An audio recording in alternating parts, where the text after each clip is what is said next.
Hi, welcome to the stoked.live consulting podcast. I'm Dr. Jacob Engelskirger, and I'm here today with my friend and colleague, Dr. Sunni Lampasso. Sunni, it's great to have you. Thanks, Jacob. Happy to be here. Excited about this conversation. Yeah. It's been really great, Sunny, talking with you a bit about the incredible work that you've been doing lately, the book that you released, which I have on my desk, and I'm super excited to continue making my way through, and to learn a little bit about your unique niche as a coaching psychologist. Would you like to take a few moments to introduce yourself to our listeners and watchers and tell them a bit about maybe who you are and the work that you do? Sure. Well, my name is Dr. Sunni Lampasso, as Jacob mentioned, and I am a trusted leadership advisor, executive coach, consultant, author, and speaker. And my training, it comes from clinical psychology, and I have moved into the world of consulting and helping leaders be their best in business situations and really helping high performing leaders, founders, creatives to reach their goals and to lead with confidence. And my work, as Jacob knows, we've become close over these past few years in the consulting world.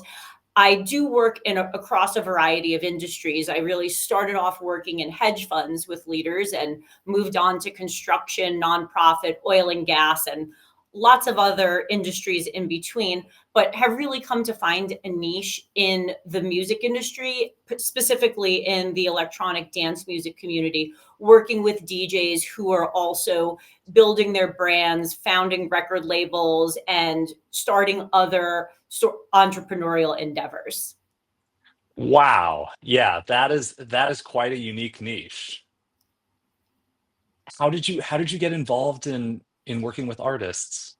Yeah, well, it's really interesting because I got involved in this. It kind of found me in a way. So, I have a strong passion for helping people be successful in the workplace and, achieve their work goals, avoid burnout, and really just succeed in any sort of business endeavor that they're taking on. And, while I was pursuing that passion, as I moved from clinical psychology into pursuing this passion for consulting, executive coaching, helping people in the workplace, and really helping with leadership development, I was also really involved in the electronic dance music community. I got super into it, attended my first festival. Avicii was really one of the first artists that got me into this music. Before that, I really was mainly hip hop person. But once I found this community and this music, I fell in love with it and started really going to festivals all over the world, going to shows all over the world. And over time, being on the scene, getting to know different DJs and becoming friends with them and learning what their struggles were, I realized this parallel between CEOs and DJs. Often they were good at a thing, right? They were good at DJing or producing or both. And the next thing you know, now they are leading a team and they've never had the training to do that. Also, experiencing the highs and lows of running your own business, of performance, very similar again to CEOs, as well as the loneliness of you having to make decisions on your own, experiencing wins and losses kind of sometimes in a bubble in a way, and then really in particular artists who are touring, the loneliness of that piece, and the loneliness of being on the stage and in the spotlight. It's really a lot. So just realizing these parallels, I also realized from talking to different DJs and artists that there was no one really providing what I provide in the business world, in the music world, particularly with EDM artists who are, who have very large goals. And, if they reach those goals, or as they're moving toward those goals, they are building teams, starting other businesses, and, balancing and juggling all of these things. So I figure, I could really help here. I kind of understand this industry. I know this industry. I, know what's involved. Yet I also have an outside perspective as a psychologist. I am not a DJ. I'm not a producer, but I also am very familiar with the issues faced by DJs and producers, especially those related to like creative challenges of staying creative, staying productive, managing writer's block, imposter syndrome, all of those things. I have many years of experience working in private practice with people in creative fields, whether they Mhm. were actors, singers, or writers. Just that experience of rejection over and over and over again is also a piece that I help artists with as well. Wow. Wow. So this is a field in which you clearly have tremendous knowledge and expertise um and clearly so much to offer as a psychologist. Um and it reminds me, and makes me think of your book, Sunny, which I have here in front of me, and I'll show to the camera for our viewers. Level Up Your Influence, Sunny's new book, in which you do a really incredible job of unpacking and describing a psychological model from acceptance and commitment therapy, that you identify the four square model. Could you tell us a little bit about that and how it relates to your work with artists? Sure. So I really in all of the work that I do, I draw a lot from what you mentioned, acceptance and commitment therapy, also known as ACT. And it's been helpful for me in managing my own anxiety that I've Yeah. had in terms of career pivoting, public speaking, putting myself out there on social media, lots of things that I've, had to do because it was important. But fear, self doubt, anxiety got in the way. So I really wanted to share the strategies that have helped me. And in particular, this four square model really helped me to align my goals with my values and also navigate all of those thoughts that could be roadblocks. And, I think in previously had gotten me stuck. So, what the model does is really helps you develop self awareness around what is often your own biggest obstacle, and that's you. So taking a look at your thoughts and feelings that are unhelpful, that may be roadblocks to achieving your ultimate goals. And developing awareness around those, it's not about getting rid of them, right? Because I think a lot of people say, I want to get rid of anxiety, I want to get rid of self-doubt, I want to get stop feeling imposter syndrome. And this model doesn't do that, because if you try to get rid of it, it doesn't work. So what this model does, it really helps you change your relationship with those thoughts and feelings so Mm. they can still come up for you. However, at the same time, you can, take a look at what is important, what your values are, and take action toward that. So I think it really is a model to help you develop your self awareness. And it's also a model that can help with personal decisions, professional decisions. So many people have told me from reading this book that this book not only helped them professionally, whether they're a DJ or a CEO, founder of a startup, but really personally in their own relationships in terms of making decisions and navigating difficult situations. So it's a model I love. And my goal was really to make it accessible to everyone and, take out the jargon. Let's break this down and make it easy to use. I think you sure accomplished that goal.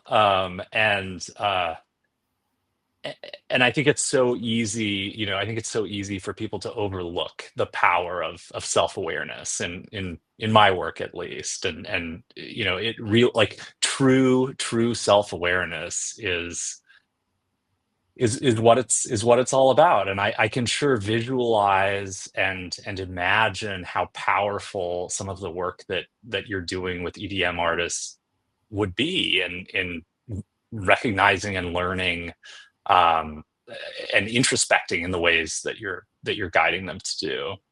Um, are there other? I know I've cherry picked, to use one of your terms from the book. I've cherry picked a model that I think is really significant from your book. But are there other aspects of your new book that you'd like to highlight for our viewers and listeners?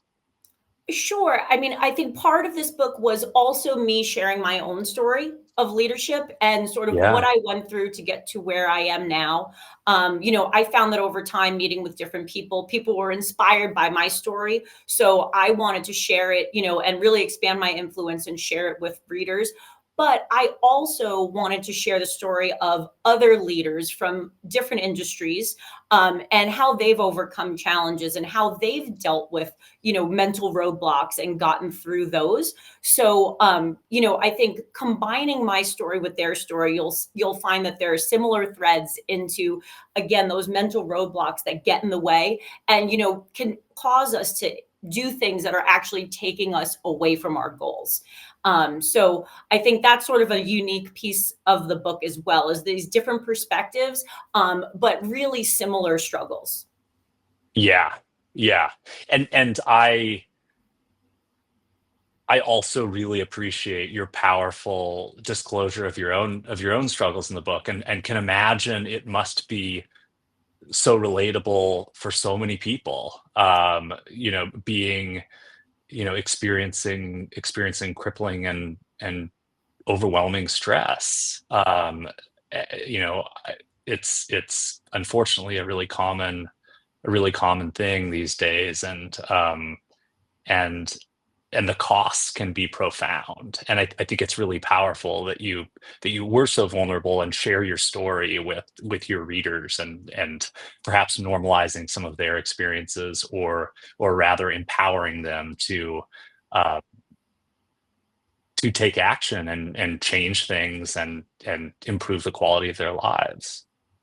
Yes. I think that was a hard thing to do, to really put myself out there and share my story. But at the same Yeah. time, I just felt that it was so important because I have been on the side of, experiencing illness related to high levels of stress. And I think, I see this regularly with EDM artists. They don't take a break until they're forced to by their health. And sort of that's a similar situation that I was in. My health, my illness really took me out of the game. It forced everything to stop. And, it didn't have to get to that level. And I Mhm. think that's sort of my message as well, is there's so many things you can do proactively to build a sustainable career, whether you're an artist or a founder, that it doesn't have to derail. You don't have to be derailed by illness. There's so many things you could do preventatively, and staying focused and grounded in your values, and also like in what's important, like you're also important, right? In terms of your own self-care strategies, and what are you doing to sort of keep your head above water and be okay. I think that that is super important. And I think we could all be more proactive in that department. Certainly, certainly. I describe it sometimes to my clients as recognition that they are the tool, and it's like care for yourself as the tool. It's so powerful. I remind myself of that all the time Me as too. well. It's really tricky. It's a constant practice. I I was also curious, Sunny, if you work with if the leaders that you coach, and the electronic artists that you coach sometimes struggle with things like imposter syndrome and self-doubt, and how tools and techniques that you use might help them with those kinds of challenges. Yes, I think that, many people would probably be surprised that no matter what level artist you are, or DJ you are, even if you're, one of the top DJs, I think that self-doubt and imposter syndrome still come up, right? It's kind Mhm. of like this idea, you're only as good as your last performance, you're only as good as your last hit. And you feel this pressure to stay relevant, to keep performing at such a high level. And like the thoughts again of imposter syndrome or doubting yourself, feeling like a fraud, can really get in the way. They can affect performance, they can affect creativity, productivity. They really can affect everything. And I think, taking things back, one strategy, the four square model is really one tool that I use, but I do like taking it back to that four square model because I think it's really, really necessary to stay grounded in who's important, what's important, and what are you doing toward that, right? And if you're having those thoughts of doubt and fear, also like on the other side, what are you doing when that happens? And sometimes you could be doing things that are sabotaging yourself, whether that be substance abuse or, avoiding difficult conversations. Really, again, developing that self awareness of what do you do when those thoughts come in, right? And then it's about noticing them and being mindful and noticing them as thoughts that are there and then making the conscious choice to like take action toward what's important, right? And to like stay focused on the goals. And I think, it's a challenge. It's an ongoing challenge. It's not like, you get 5 number one hits and imposter syndrome or self-doubt go away. There's still the pressure for the sixth. That's right. Wow. Yeah. Yeah. And the stress and the pressure that EDM artists are under does sound so familiar in the way that you describe it to the stress and the pressure that other types of high performers are, experience in other industries. That some of those parallels make a lot of sense. Exactly. My goodness. I think we talked about this briefly when I spoke with you last, but I'm so fascinated. I love EDM music, and I'm not a festival goer myself, but I've recently become aware that Fisher is a professional level surfer in addition to being a top DJ.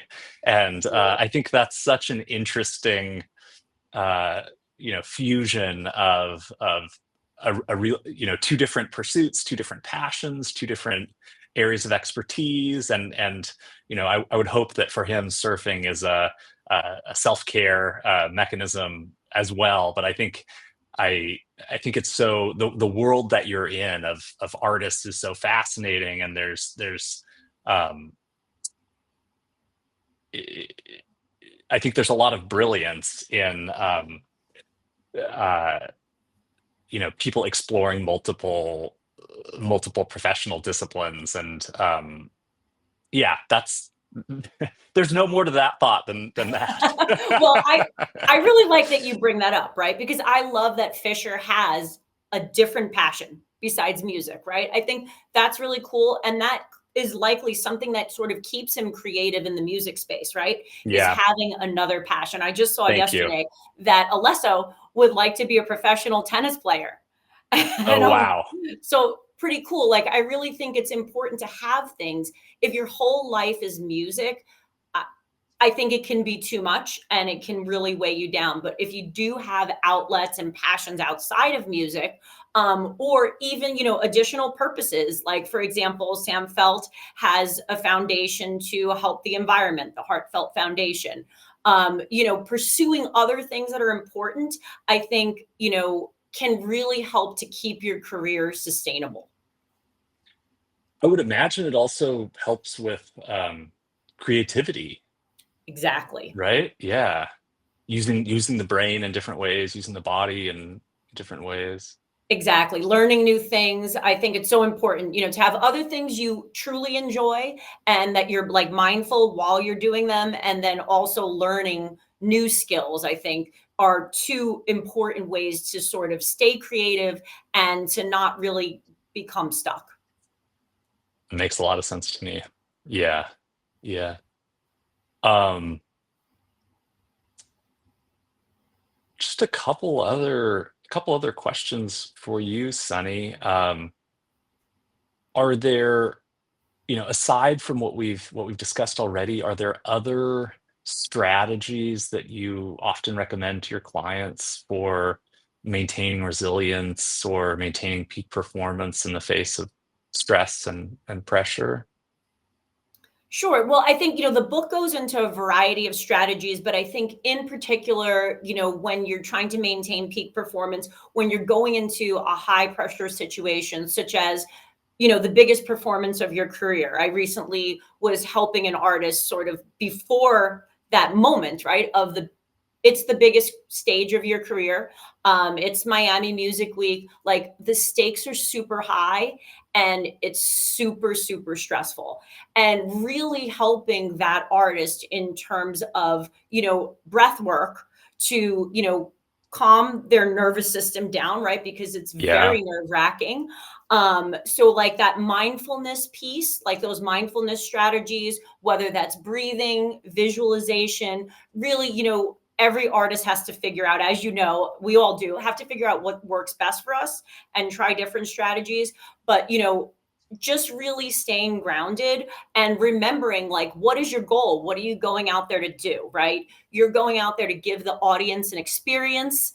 And what do you need to do in order to make that happen? So, like, staying focused on the goals, but also doing things to sort of bring the anxiety and stress level down a little bit, I think is super important. And I think, that artists find it helpful to have me, on their side, right, on the sidelines with them, to help them through this. But I think also, too, it's about helping them develop these skills so they don't need me, right? So they can just sort of do these things on their own. So I think it's super important to have like a toolbox of strategies, right? To manage those high pressure situations, stay grounded, stay focused on the goals, and, do what you're setting out to do. That makes a lot of sense. And um, I can sure appreciate how helpful it must be for artists to have you present nearby in close physical proximity when they're at times, perhaps when they're performing, and when they might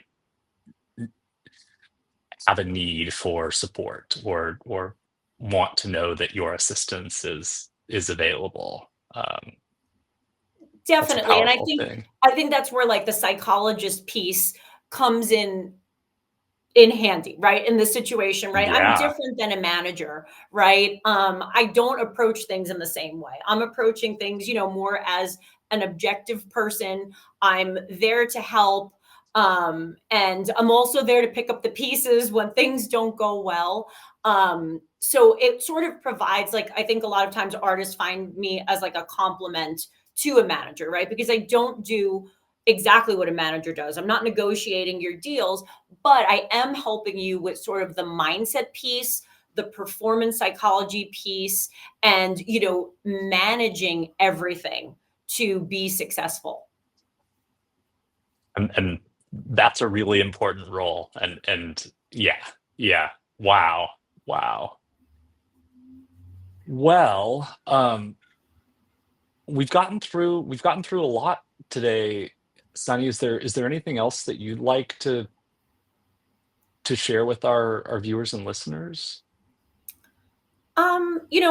I think we have covered a lot of ground. I don't have anything else in particular to add, except that, I think really to highlight that self awareness piece, right? Mm. I think there are lots of things you can be doing to figure out, like, are you getting in your own way? Are you preventing yourself from reaching your goals? A lot of times we think it's something else, it's an outside force when it's actually us. So I think just I really encourage people to do some self reflection and take a look at, what they may be doing that may actually be hurting or holding them back from reaching their full potential. Sounds like a great question for people to mindfully ponder, and Yes, maybe make some notes on as a first step in the process. And I believe even a step that you reference in your book here, as I was reading last night. you got it. Yeah. Would you would you like to tell people where they can buy your book? Um, Sure, my book is available on Amazon, Barnes and Noble, all of the major book retailers, Target, Walmart. And, it's Level Up Your Influence if you type in my name. And very easy to find. It's also available on Kindle on Amazon as well, if you're into Kindle. awesome, awesome. And I know you're also active on LinkedIn and Instagram as well. Is that right? Yes, yes. My LinkedIn is just if you type in my name, Sunni Lampasso, and my Instagram, where I am most active with my DJ and producer and artist community, is at shaping_success. Awesome. Awesome. Well, Sunny, Dr. Lampasso, thank you so much for joining me today and sharing a bit about the incredible work that you do and all that you have to offer your clients. I'm completely fascinated by it, and I'm so glad um, that you are brave, someone who is brave and bold enough to share her experience of overcoming a real health challenge and to leverage that in in a way to help others heal themselves. Thank you, Jacob. I appreciate you, and thank you so much for having me.